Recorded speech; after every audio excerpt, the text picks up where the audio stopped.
வந்து வாங்கியிருக்கோம், அங்க வந்து நாங்க கட்ட போறோம், இடம் வாங்கியிருக்கோம் சொல்லுவாரு. அப்புறம் அது எப்படி கட்டிட்டு வர அதெல்லாம் விசாரிப்பேன்.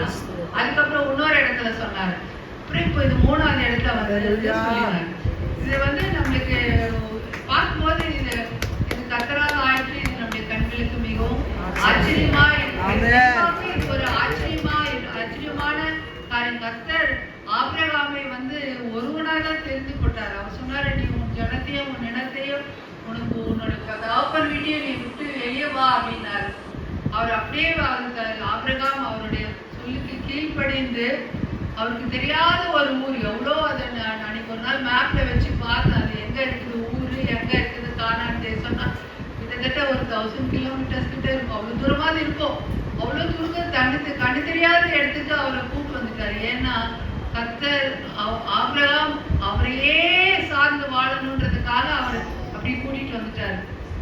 அதே மாதிரி பாஸ்டர் அர்ஜுன் ஸ்டீஃபனையும் அமுதா ஸ்டீஃபன் அவர்களையும் அவங்க அவ்வளோ தூரத்துல இருந்து தள்ளி இங்க கொண்டு வந்து அவர் செய்யற காரியங்கள் வந்து மிகவும் மகிமையா இருக்கிறது. பார்க்கும்போது நம்மளுக்கு அப்படியே இஸ் இட் பாசிபிள் லார்ட், இது கூட முடியுமா சாமி அப்படின்ற அளவுக்கு அவ்வளவு அழகா நடத்திட்டு இருக்கா. இது கொஞ்சம் தான், இன்னும் பெரிய காரியங்கள் அவர்கள் செய்ய இருக்கிறார்கள். நன்றி ராஜா, நன்றி, உங்களுக்கு நன்றி செலுத்துகிறோம் கர்த்தாவே. அவரோட வார்த்தை பிரகாரம் 7 திருச்சபைகள் அவர் கட்ட வேண்டியது இருக்கிறது.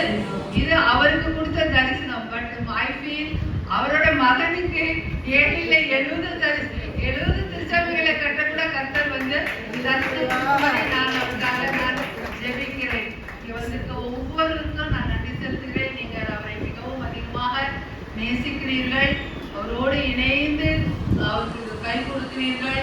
அதுக்காக அவங்களுக்கு நன்றி செலுத்துகிறேன். நன்றி. எப்படி மோசே அந்த ஆரோன் அந்த கானான் தேசத்தை சுதந்திரிக்க போகும்போது எப்படி யோசுவாவும் 100 கூட இருந்து அவருக்கு உதவியா இருந்தாங்களோ, அது போல நீங்க அவரோட கூட இருக்கிறீங்க. தொடர்ந்து நீங்கள் அவருக்கு தோள் கொடுங்கள். நாம் இதை செய்வதெல்லாம் கர்த்தருடைய நாம மகிமைக்காக செய்கிறோம். நாம் கர்த்தரை அறியாத ஜனங்கள் மத்தியிலே நம்ம இந்த ஊழியத்தை செய்யும் போது அது எத்தனை ஆத்துமாக்களை நாம் வந்து அந்த கர்த்தருக்குள்ள வழி நடத்துகிறோம் என்பதை தான் நான் பார்க்கணும்.